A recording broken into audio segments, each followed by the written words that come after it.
মানুষ হারিয়ে গেলেই মূল্যটা বোঝে, এই কথাটা পুরোপুরি সত্যি। প্রতিটা সম্পর্কের রিভেঞ্জ অফ নেচার বলে একটি কথা আছে। আমরা এটা কথাটা জানি কিন্তু কখনোই মানতে চাই না। আপনার জন্য একসময় যে মানুষটা পাগল ছিল সেই মানুষটাই আপনাকে ধীরে ধীরে ভুলে যাবে।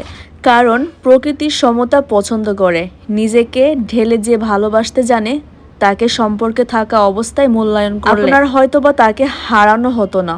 একটা মানুষ দিনের পর দিন আপনাকে বুঝতে থাকবে, সে আপনার সময় এবং কেয়ার চাই, আপনার নিকট সামান্যই চাই। তাকে এই মূল্যায়নটুকু করবেন, দেখবেন তাকে সুখী করা অনেক বড় কিছু না। কিন্তু আপনাকে যে ভালোবাসে, তার সময় ও কেয়ার দিয়ে আগলে ধরে, আপনার খোঁজ নেয়, তার প্রচণ্ড ব্যস্ততায়ও সে আপনাকে সত্যি ভালোবাসে। আপনার সামাজিক যোগাযোগ মাধ্যমে আপনার সমস্ত লেখা ও পোস্ট খুঁটিয়ে খুঁটিয়ে পড়ে, সে মানুষটার কাছে আপনি অনেক মূল্যবান। সে আপনার জন্য নিজের অবসর বের করে নেয়, এমন নয় সে অবসর থাকে। তারও সোশ্যাল অ্যাক্টিভিটি আছে, তারও সংসার ও জীবন ধর্ম পালন করতে হয়, আপনি হয়তোবা জানবেনই না।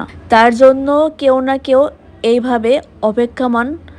আপনার ছোট ছোট অবহেলা, আপনার কেয়ারলেস মানসিকতা আপনার প্রিয় মানুষটাকে কোনো এক সময় ভীষণ দূর নিয়ে যাবে, আপনি টেরও পাবেন না। যে মানুষ মন খুলেই ভালোবাসে, সে মানুষ মন খুলে ঘৃণার সাগরে আপনাকে ডুবিয়ে দিতে পারে। কারণ প্রচণ্ড রকমের অভিমান তাকে ঢেউয়ের মতো ধীরে ধীরে আপনার কাছ থেকে দূরে সরিয়ে নিয়ে যাবে। যখন বুঝতে পারবেন তখন কিছু করার থাকবে না। প্রেম চার দখলের মতো, কারণ যে প্রেমিক তার প্রেমকে ধরে রাখতে পারে না সেটা প্রেম না, অভ্যাস মাত্র। ভালোবাসা হলো ফুল গাছ লাগানোর মতো, রোজ তাকে যত্ন নিতে হয়।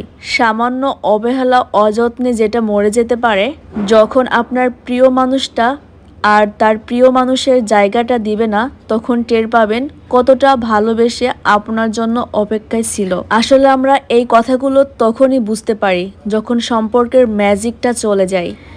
তাই বলে রোজ তাকে সামান্যই ভালোবাসুন এবং তার ঘুমাতে যাওয়ার আগে তাকে উপলব্ধি করুন, কারণ হ্যাঁ, আমিও তোমাকে ততটাই ভালোবাসি যতটা তুমি আমাকে চাও। কাছের মানুষটা দ্রুত মৃত্যুর সমান যন্ত্রণা দেয়, সে হারিয়ে যাওয়ার পর তা বুঝতে পারবেন।